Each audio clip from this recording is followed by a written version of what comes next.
রাসূল বলছেন এই পৃথিবীতে আসমানের নিচে জমিনের উপরে আমার খাদিজার চাইতে শ্রেষ্ঠ নারী পৃথিবীতে আগেও নাই, ভবিষ্যতেও আসবে না। এই পৃথিবীর শ্রেষ্ঠ নারী তার নাম কি? খাদিজা। আরো জোরে বলেন খাদিজা। আজকে যারা হজ বা উমরায় যান, যারা জাবালে নূর, গারে হীরা যে পর্বতের রাসূলের উপরে কোরআন নাজিল হয়েছিল, ওখানে অনেকে যাওয়ার চেষ্টা করেন, ওঠার চেষ্টা করেন। এখন সিঁড়ি হয়েছে, কি হয়েছে?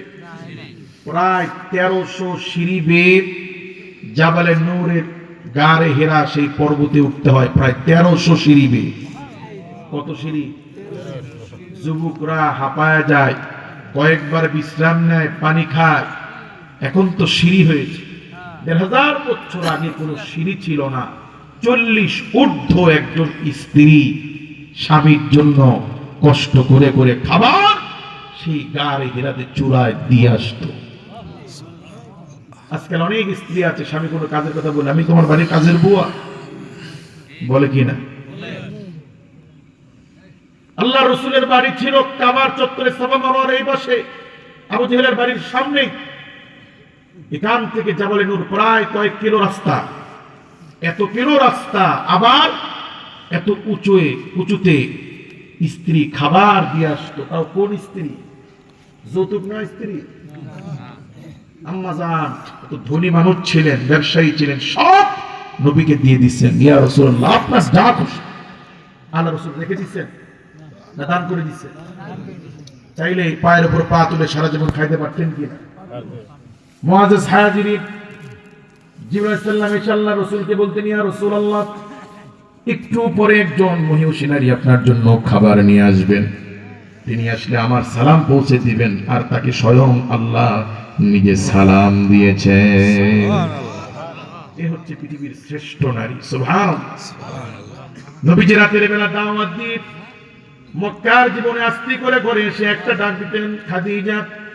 সাথে সাথে আম্মা জান খাদিজা রাদিয়াল্লাহু তাআলা আনহা লাব্বাইক ওয়া সাদাইক বলে দরজা খুলে দিতেন।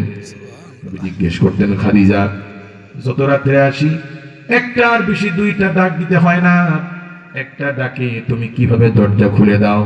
পৃথিবীর শ্রেষ্ঠ নারী বলতেন, ইয়া রাসূলুল্লাহ, ইয়া হাবিবাল্লাহ, আপনি কাফির মুশরিকদের ভয়ে রাতের বেলা গোপনে গোপনে দিনের দাওয়াত দেন, কাফিরদের ভয়ে রাতের বেলা আমার দরজায় এসে আস্তি করে ডাক দেন। আমি আপনার বিবি যদি বিছানায় ঘুমায় থাকি, রহমাতাল লিল আলামিনের ডাক যদি না শুনতে পাই, আমার স্বামী কষ্ট করবে, আল্লাহ নারাজ হবে। এই জন্য আমি আপনার বিবি রাতের বেলা আপনি আমার ঘর থেকে বের হওয়ার পরে আমি বিছানায় ঘুমাই না, আপনার জন্য এই দরজায় দাঁড়ায় দাঁড়ায় আমি ঘুমাই। আল্লাহু আকবার বলে। কাজে পৃথিবীর শ্রেষ্ঠ নারী স্বামীর প্রতি তার আচরণ কেমন ছিল? কাজে আমরাও মা বোনেরা স্বামীর কদর করার তৌফিক আল্লাহ দান করুন, বলি আমিন। আপনারা তো মহা খুশি, হুজুর এত ওয়াজ না করে এই নামাজ কালাম এগুলো পরে বলে এই বিষয় যদি আরো বলতেন, তাহলে এই মাহফিল শেষ হওয়ার পরে বাড়ি গিয়ে বলতেন, আমার হাত পা টিপে দাও। আপনাদের দায়িত্ব আছে কি নাই? আছে। রাসূল বলেছেন, খায়রুকুম আহলি, তোমাদের মধ্যে কেউ ভালো কি মন্দ এর সার্টিফিকেট দিবে তার স্ত্রী। সমাজের মানুষ যদি বলে ভালো মানুষ, বউ যদি বলে জালিম, আল্লাহর কাছেও জালিম। আর বউ যদি বলে আমার স্বামী ভালো মানুষ, আল্লাহর কাছেও কি? কারণ বউ জানে খাবার একটু দিতে দেরি হলে, তরকারি লবণ কম হলে আপনার আচরণ কিরকম হয়। আপনার ফোনে কতজন মেসেজ দেয়, কার সাথে কথা বলেন, কার সাথে মিষ্টি মিষ্টি আলাপ করেন, এগুলো বেশি জানে কে? এই যে বউয়ের কাছে ভালো হলে আল্লাহর কাছেও ভালো। কাজে আপনাদের দায়িত্ব হচ্ছে স্ত্রীকে ভালোবাসা। আপনার দায়িত্ব কি? স্ত্রীকে ভালোবাসবেন তো? ভালো তো বাসি, ডালে লবণ বেশি হলে চুল ধরে পিড়ে, একটু ঝাল হলে তরকারি ফালায়, এগুলো কি ভালোবাসার লক্ষণ? অনেক জালিম আছেন, বউকে পিড়ান, এই কাজ করা যাবে না। আপনার স্ত্রীকে, আপনার মাকে যদি কেউ মারে, আপনার ভালো লাগবে? আপনার মেয়েকে মারলে, বোনকে মারলে পছন্দ সহ্য করবেন? যে বউকে পিড়ান, সেটা তো মাটি ফেটে আলুর মতো বের হয়ে আসে নাই, বৃষ্টির মতো পড়ে নাই। আপনার স্ত্রী কোনো বাবার কলিজার টুকরা মেয়ে, আপনার সন্তানের মা। কাজে এদেরকে পিড়াবেন না। রাসূল বলেছেন, স্ত্রীদেরকে আল্লাহ পাক স্বামীর বাম পাজরের বাঁকা হাত দিয়ে তৈরি করেছেন। এটা একটু বাঁকা, এটা কি? বেশি চাপ দিবেন ভেঙে যাবে, আবার একেবারে ছেড়ে দিবেন নষ্ট হয়ে যাবে। এজন্য স্ত্রীদেরকে মারধরও করা যাবে না, আবার মাথার উপর তুলে নাচানো যাবে না, চোখের শাসনে ভালোবাসা দিয়ে আগলে রাখতে হবে। মনে থাকবে ইনশাআল্লাহ। ইনশাআল্লাহ। বউকে পিড়াবেন না। এক মুরব্বী গাড়িতে বসছে, জি, এক মুরব্বী গাড়িতে বসছে, এক যুবক ছেলে সিগারেট ধরিয়েছে। এই মুরব্বী খুব রেগে গেছে, এই বেটা ভালো সিগারেট, তোমার নাম কি? যুবক বলছে, চাচা দেখেন উপরে কি লেখা আছে। উপরে লেখা আছে কোন অভিযোগ থাকলে ড্রাইভারকে বলো, আগে বলো। মুরব্বী সামনে যে ড্রাইভারকে ধারা শুরু করছে, এই গাড়ি থামা, কি যাত্রী উঠাইছিস? ড্রাইভার হাত দিয়ে ইশারা দেয়, উপরে তাকান। উপরে লেখা আছে চলন্ত অবস্থায় ড্রাইভারের সাথে কথা বলা নিষেধ। কোনো কাজ হইল? মুরব্বী মন খারাপ করেছে, তার সিটে বসছে। আচ্ছা, এত রাগারাগি না করে যদি নম্র ভাষায় বলতো, আব্বা এটা ঠিক না, ফালায় দাও, ফালা দিত কিনা? কাজে ধমক দিয়ে সবকিছু আদায় করা যায় না।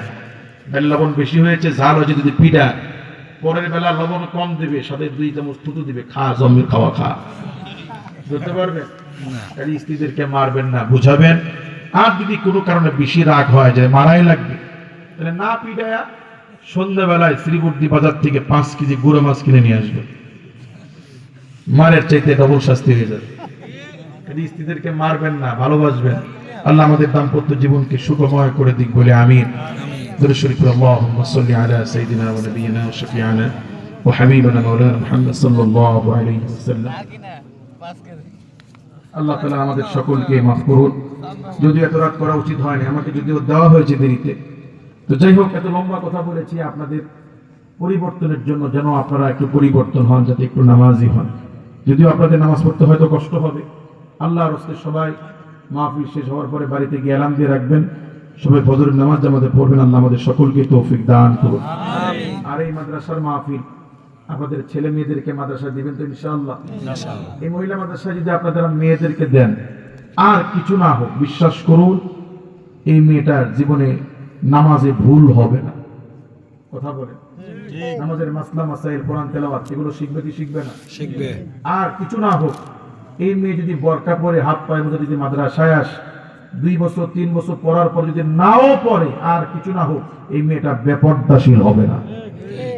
কাজে আল্লাহর রাস্তে মেয়েদেরকে মাদ্রাসা দিবেন ইনশাআল্লাহ। ইনশাআল্লাহ। রাসূল বলছেন, মান ক্বরাআল কুরআন ওয়া হাফিযাহু আদখালাহু আল্লাহুল জান্নাহ। যারা কোরআন হিফজ করবে, আল্লাহ পাক তাদেরকে বিনা হিসেবে জান্নাত দিয়ে দিবেন। সুবহানাল্লাহ। ওয়া শাফাহু মিন 10 মিন আহলি বাইতিহি। একজন কোরআনের হাফেজ, হাফেজাকে আল্লাহ পাক তার পরিবারে 10 জন জাহান্নামীকে বেছে বেছে জান্নাতে নিয়ে যাওয়ার অনুমতি আল্লাহ দিয়ে দিবেন। কাজে ছেলে মেয়েদেরকে মাদ্রাসা দিবেন ইনশাআল্লাহ। সন্তান হচ্ছে বাইপাস, জান্নাতেও যদি যেতে চান সহজ রাস্তা, যদি জাহান্নামে যেতে চান এরা সহজ রাস্তা। ছেলে মেয়েদেরকে একটু দিনের প্রতি বড় করে ছেড়ে দিবেন, এরা হবে আপনার জান্নাতে যাওয়ার সহজ রাস্তা, সহজ কারণ। এদেরকে ছেড়ে দিবেন, এদেরকে দিনদারিত্ব শিখাবেন না, ওরা হবে আপনার জন্য জাহান্নামে যাওয়ার কারণ। কাজে আল্লাহ পাক আমাদের এই আমানত সন্তানদেরকে আল্লাহর রাস্তায় রেখে আল্লাহ পাক আখিরাতে আমাদেরকে সহজে জান্নাতে যাওয়ার তৌফিক দান করুন বলে আমিন। আলহামদুলিল্লাহ।